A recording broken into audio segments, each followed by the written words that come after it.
speech, how to always get a yes. Good morning/afternoon/evening, everyone. Today, I want to share with you something powerful, something that can change how you connect, influence, and win in life. The topic is simple yet profound: how to always get a yes. We live in a world of constant requests, asking for opportunities, deals, trust, or love. And whether it's in business, relationships, or daily life, your ability to turn a maybe into a yes determines how far you go. So, let's break down the 6 key points that can help you always get a yes. 1. Understand before you persuade. The biggest mistake people make is talking too soon.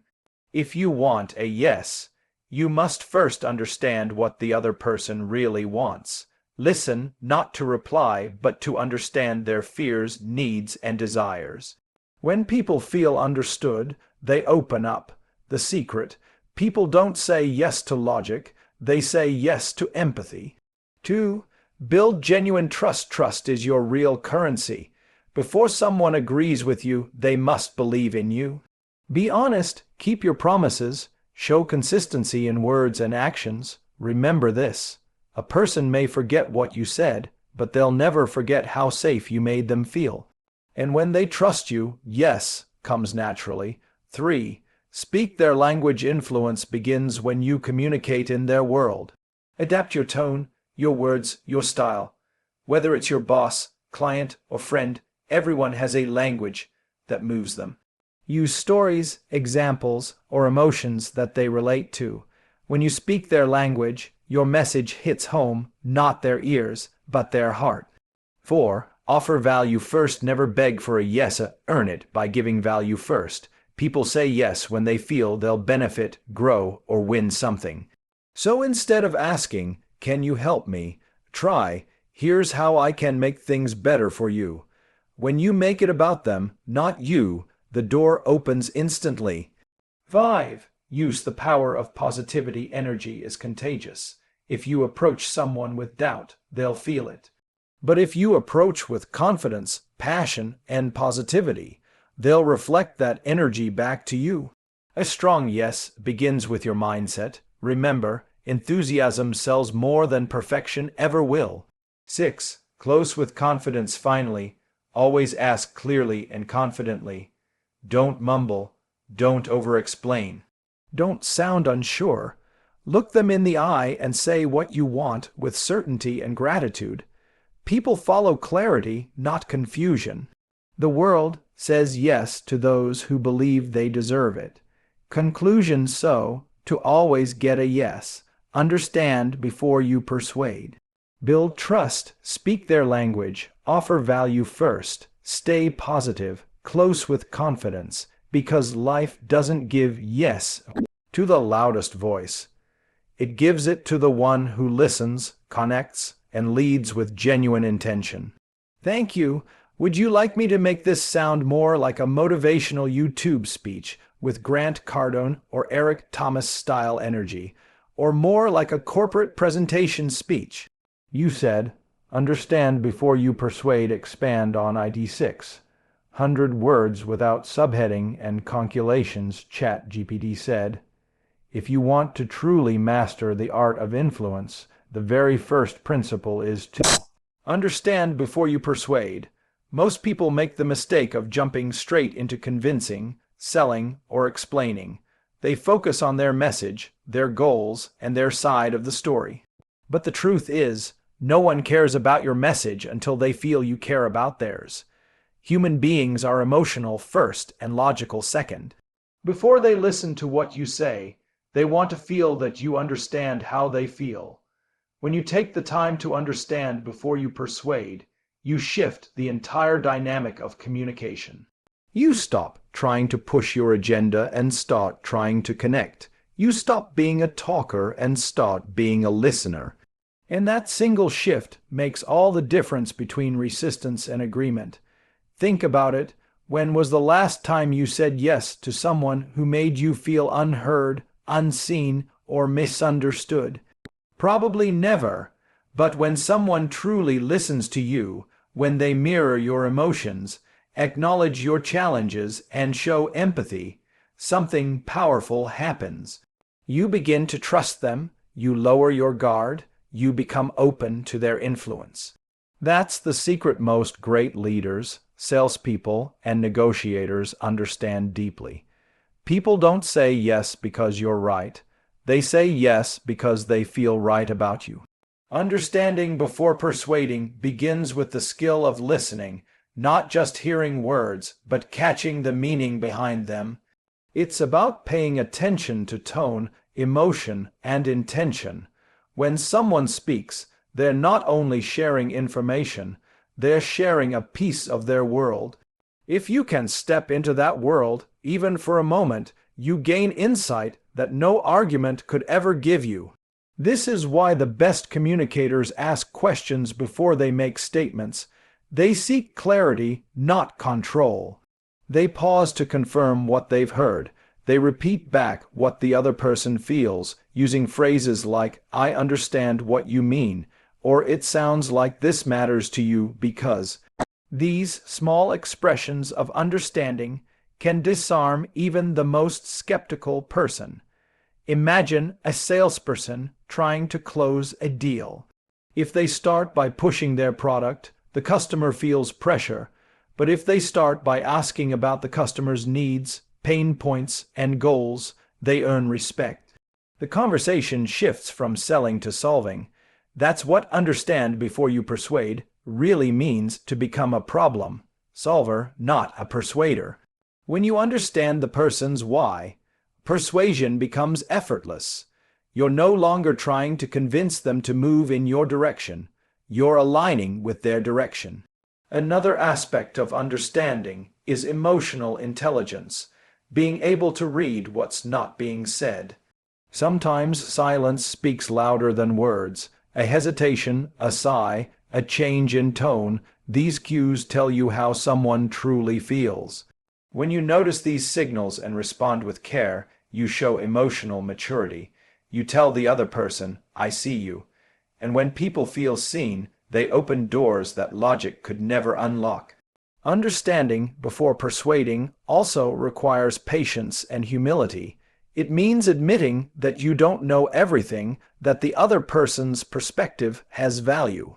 It's not weakness to listen, it's strength. It takes confidence to stay quiet and let someone else speak. The loudest voice in the room isn't the most powerful. The most powerful is the one that listens long enough to speak with precision.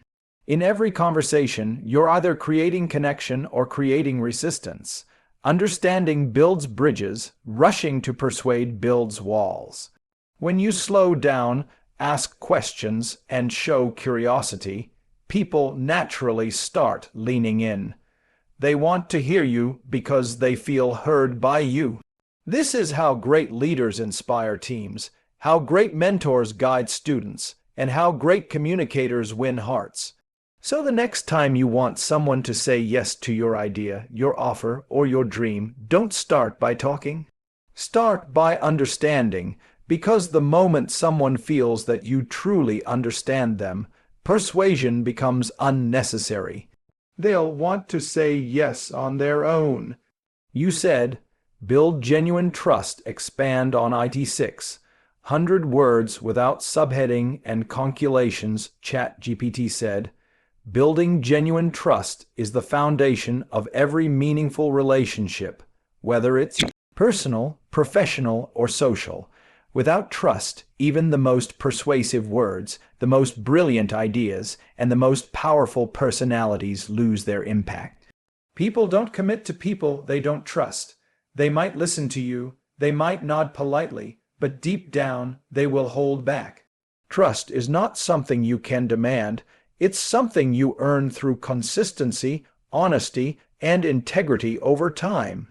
It's not about big promises or perfect speeches. It's about the small actions that prove your words are real. When you build genuine trust, you move beyond superficial influence. You don't have to chase approval or constantly convince others to believe in you. They start to believe in you automatically because your actions speak louder than any argument. Trust begins with authenticity. People can sense fake confidence, hidden motives, and manipulation. But when you show up as your true self, honest about your intentions, transparent in your communication, and humble in your behavior, others feel safe around you. Safety creates connection, and connection builds trust. One of the biggest reasons trust breaks down is inconsistency. When someone says one thing and does another, people lose faith.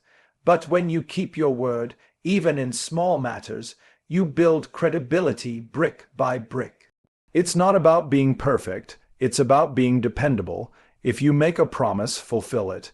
If you can't, admit it early and take responsibility. People respect honesty more than excuses.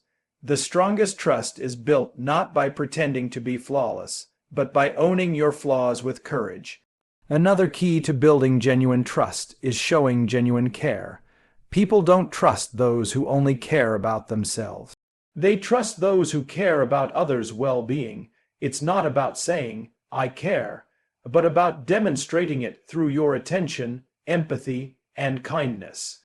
When you remember small details about someone's life, when you check in without expecting anything in return, or when you help without being asked, you show that your interest is real. Trust grows naturally from that authenticity. Listening is also an act of trust building. When you truly listen, you show that the other person's words matter. You make them feel valued and respected. Too often, people listen just to respond, not to understand. But genuine trust forms when people feel heard, not just tolerated. In conversations, pause, make eye contact, and be present. Don't rush to fix or judge, just understand. That silent presence can be more powerful than any advice. In professional settings, trust is the glue that holds teams together. A leader who builds trust creates a culture of openness and loyalty. Employees who trust their leader will give their best without fear. Clients who trust your business will stay even when competitors offer lower prices. That's the invisible power of credibility. It's what turns customers into advocates and teams into families. And it's built through one simple principle: do what you say you'll do, and do it with integrity every single time. Another aspect of genuine trust is transparency. People don't expect perfection, they expect honesty. Be open about challenges, mistakes, and limitations. When you try to hide the truth, even for good reasons, you create suspicion. But when you communicate openly, you show maturity and confidence. Transparency doesn't weaken your position. It strengthens it because it removes uncertainty. People can forgive a mistake, but they rarely forgive deceit. Finally, trust requires time. You can't rush it, buy it, or fake it. It's like planting a seed. You have to water it, protect it, and let it grow at its own pace. Every positive interaction adds another layer to it. And once it's strong, it becomes unshakable. People will stand by you, believe in you, and support you through challenges because they know who you are at your core. In the end, building genuine trust is about alignment, when your words, actions, and intentions all point in the same direction. When people see that consistency, they don't just hear your message, they feel it. And once they feel it, you never have to beg for their belief again. They give it freely because you've earned it. You said, speak their language, expand on IT6. 100 words without subheading and conculations, ChatGPT said. To truly connect with people and win their trust, you must learn to speak their language. Communication isn't just about the words you use. It's about how those words are received. Every person you meet has a unique background, personality, and emotional filter that shapes how they interpret what you say. If you want your message to land, you must step into their world and communicate in a way that resonates with them. Speaking their language means adapting your tone, your approach, and your message so it aligns with their mindset. It's not about changing who you are, it's about meeting people where they are.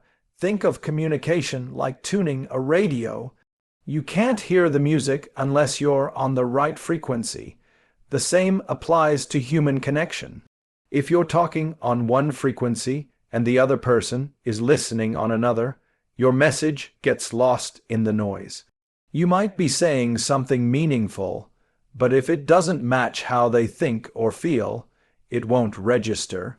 The greatest communicators understand this. They don't just talk, they translate.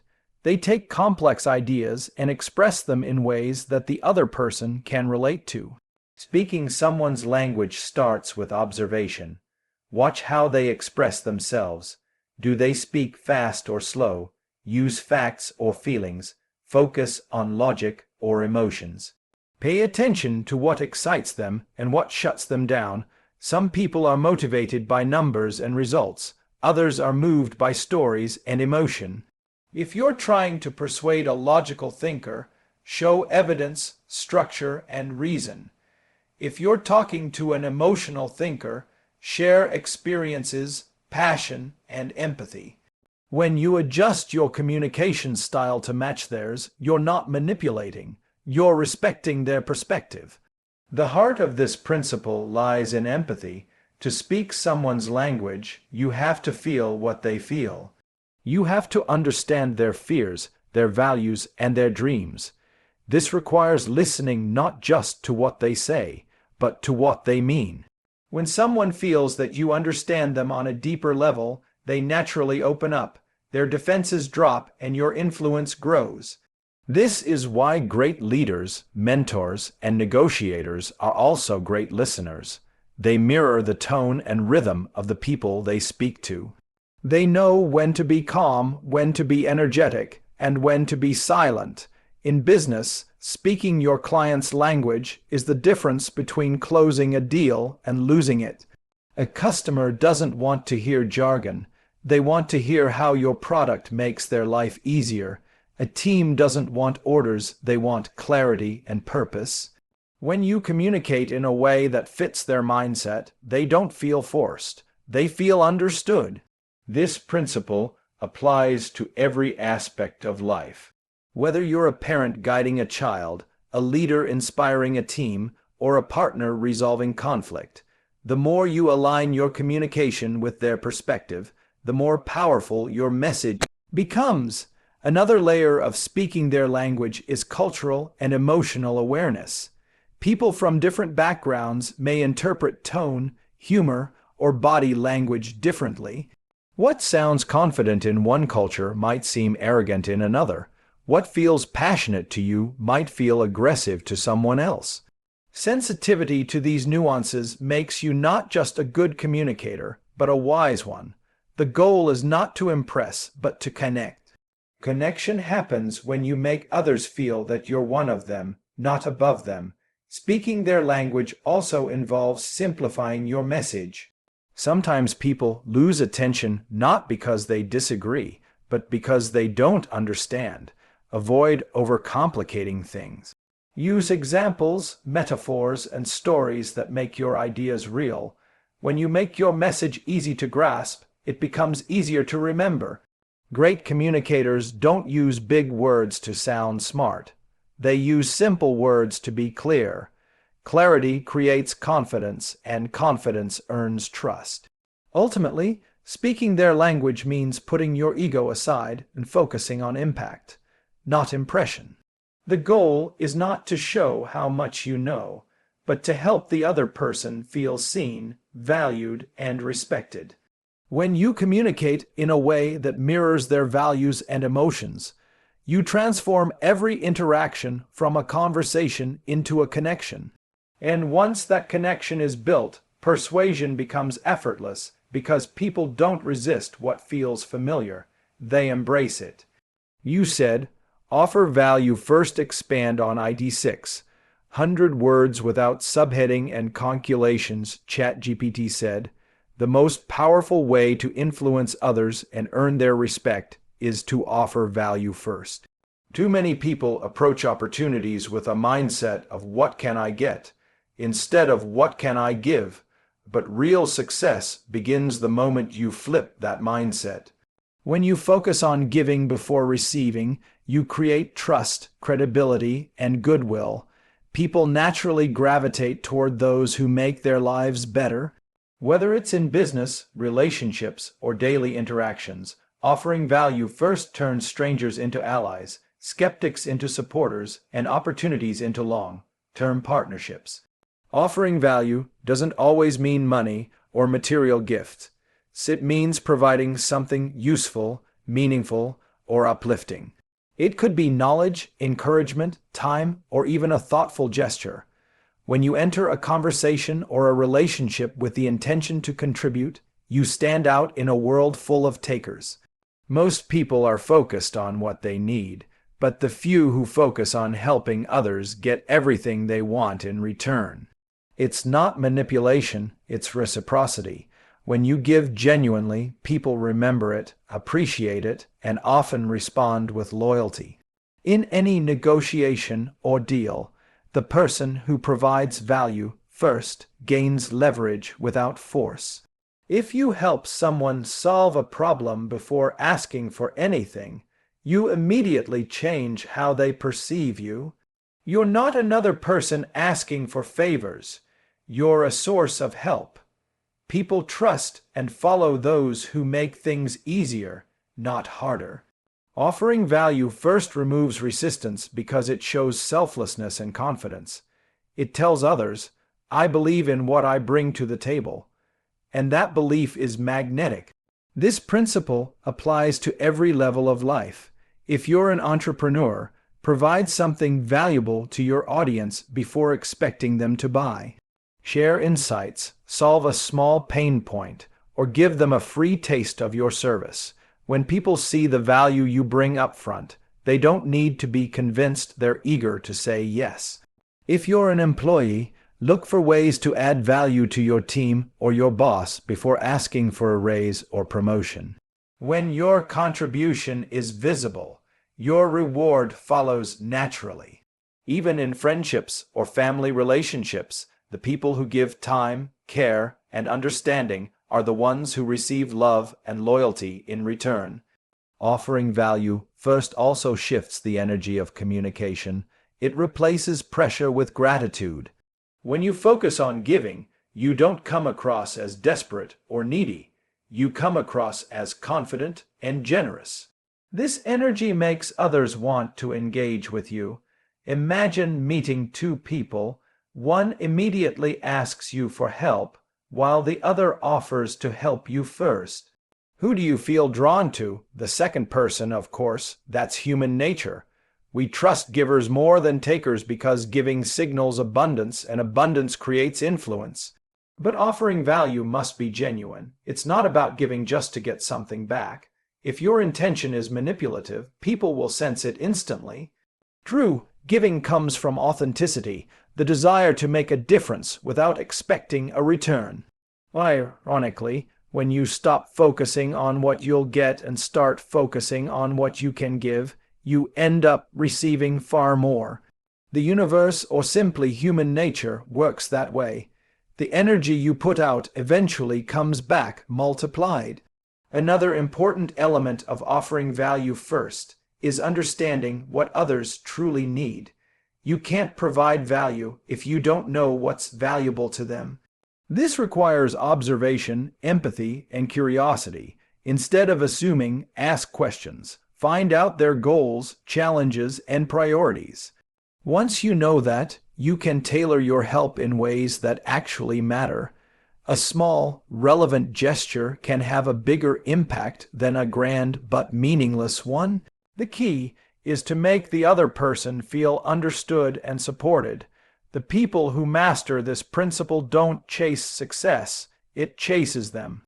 They build networks, attract opportunities, and inspire loyalty because everyone around them feels better for knowing them.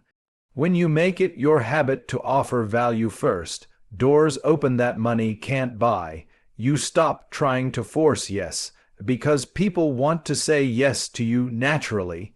Every act of value you give creates a ripple effect. building your reputation as someone who uplifts, empowers, and delivers. And in a world that often takes more than it gives, that's the rarest and most powerful influence of all. You said, use the power of positivity, expand on IT6. 100 words without subheading and conculations, ChatGPT said. The power of positivity is one of the most underestimated forces in human influence. It's not just about being cheerful or smiling all the time.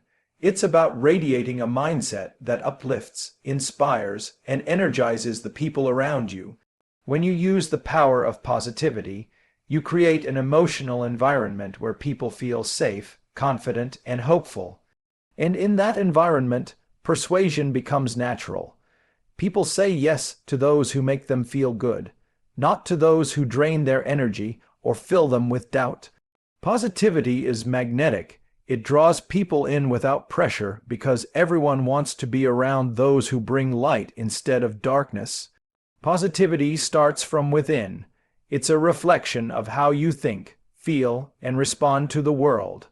The way you handle challenges, setbacks, and failures shows people what kind of energy you carry.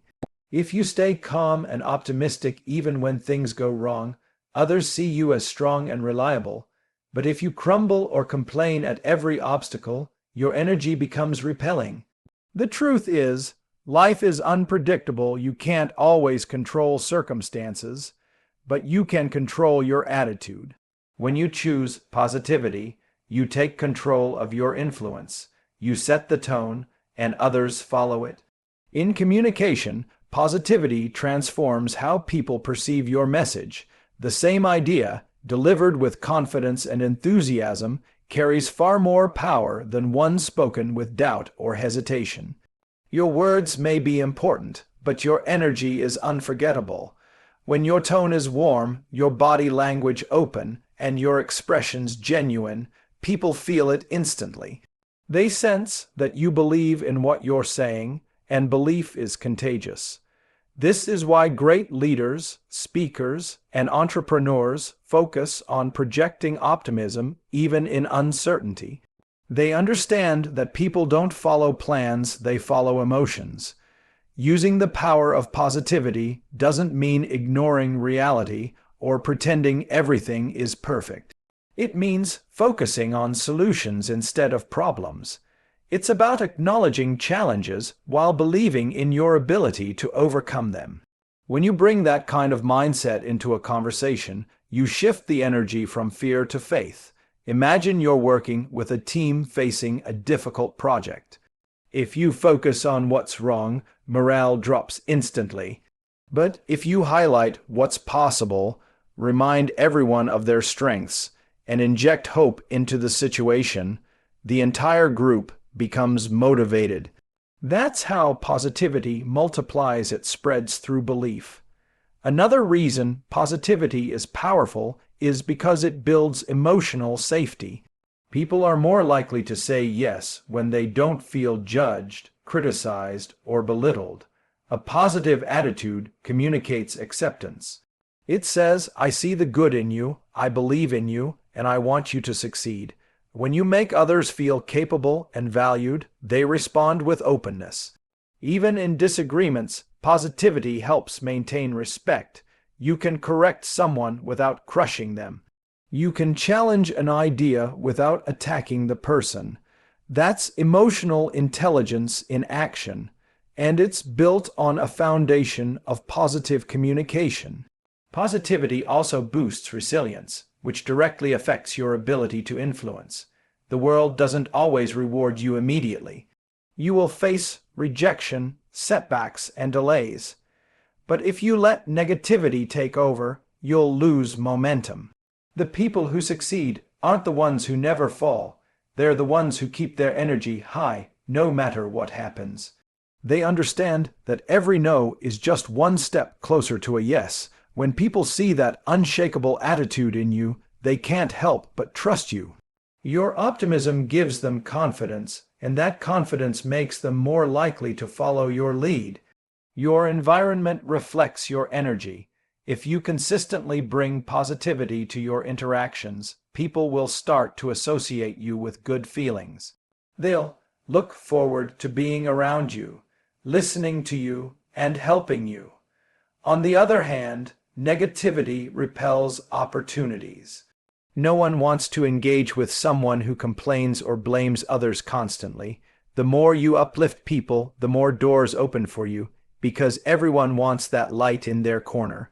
At its core, using the power of positivity is about leading with faith, gratitude, and encouragement. It's choosing to believe in the best of situations and the best in people. That belief is what transforms ordinary conversations into powerful connections. When you walk into a room radiating confidence and optimism, you don't have to fight for attention. Your presence commands it. And when people feel inspired by your energy, their natural response is yes. You said, close with confidence, expand on ID 6. 100 words without subheading and conculations, ChatGPT said. Confidence is the final and most crucial step in turning possibilities into results. You can prepare perfectly, understand people deeply, build trust, and communicate brilliantly. But if you fail to close with confidence, everything before it loses power. Confidence is what transforms intention into action. It's the moment you stop hinting, stop waiting, and start asking clearly for what you want. Many people come close to success, but fall short because they hesitate at the end. They doubt themselves, overthink, or fear rejection. But the truth is, people don't say yes to the most deserving. They say yes to the most certain. When you close with confidence, you signal certainty, and certainty leads to agreement. Closing with confidence begins with self-belief. You have to believe that what you're offering, whether it's an idea, a product, or yourself, is valuable and worth saying yes to. If you're unsure, others will feel that uncertainty instantly. Confidence is not arrogance, it's quiet conviction. It's the calm energy that says, I know this matters and I know it will work. When you speak from that space, people trust you because confidence gives them permission to trust themselves. Doubt, on the other hand, creates hesitation on both sides. The energy you project determines how others respond. Many people make the mistake of softening their close. They use phrases like maybe, if you don't mind, or it's okay if not. Those words weaken your message and signal that you're unsure. Confident closers are direct but respectful. They know how to ask clearly and expect a positive outcome.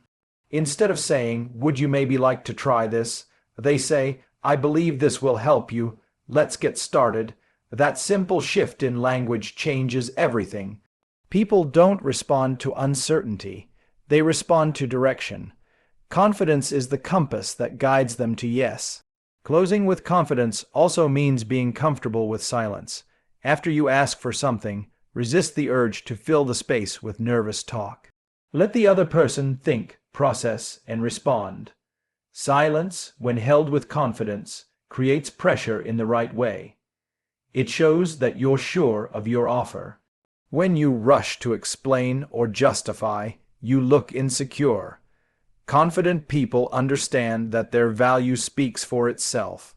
They don't chase approval because they already know what they bring to the table. Preparation plays a big role in confidence. When you've done your homework, when you understand the other person's needs, anticipate their questions, and believe in your solution, you naturally feel calm and assured. Confidence isn't something you fake. It's built through readiness. The more you practice, the more naturally it flows. Great speakers, negotiators, and leaders rehearse their message until it becomes part of them. When the moment to close arrives, they don't stumble, they deliver. Confidence is muscle memory built on preparation and belief. Emotional control is another key element. During the close, emotions can run high: fear of rejection, excitement, or anxiety. If you let those emotions take over, your confidence cracks. But if you stay centered, composed, and focused, you maintain your influence. People are drawn to those who remain calm under pressure because calmness communicates power. Even if the other person hesitates or challenges you, don't react defensively. Keep your tone steady, your body language open, and your energy positive. Confidence doesn't mean forcing a yes. It means standing firm until the right yes comes naturally. Rejection is a part of every confident close. You can't win every time, but each no brings you closer to the next yes. The difference between those who succeed and those who don't is how they respond to rejection. Confident people don't take it personally. They see it as feedback. They refine their approach, not their worth. Every time you handle rejection gracefully, your confidence grows stronger. That resilience becomes visible, and people begin to admire it. Ironically, the people who say no today often return later, because they remember how you carried yourself with confidence and respect. Closing with confidence is about leading the conversation with authority and ending it with clarity. It's about standing tall in your belief, speaking with assurance, and trusting the value you offer. When you project that level of confidence, you don't need to push, for yes people feel drawn to give it. They follow certainty like a compass, and your conviction becomes the signal that guides them to believe, commit, and act. You said, "Give me an ending of this speech," ChatGPT said. Here's a powerful and motivational ending you can use to close your full speech, how to always get a yes. It ties all 6 key points together with inspiration and emotional impact, so in the end, getting a yes isn't about tricking people, forcing outcomes, or chasing approval. It's about connection. It's about truly understanding others before you speak, building trust that stands unshaken, speaking in a way that reaches their heart, giving value before expecting return, spreading the kind of positive energy that lifts people up, and finally, asking with the confidence that says, "I believe in this, and I believe in you." Because the truth is, people don't say yes to perfection, they say yes to authenticity. They say yes to those who listen, who care, who serve, and who lead with courage. Every yes you earn is a reflection of the trust and belief you've inspired in someone else. So as you walk out into the world, remember this. Your words have power, your energy has influence, and your confidence has reach. When you combine all 3 with genuine intention, you don't have to chase opportunities, they come to you. Don't just aim to get a yes, aim to deserve it. And when you do, the world won't just listen, it will respond. Thank you.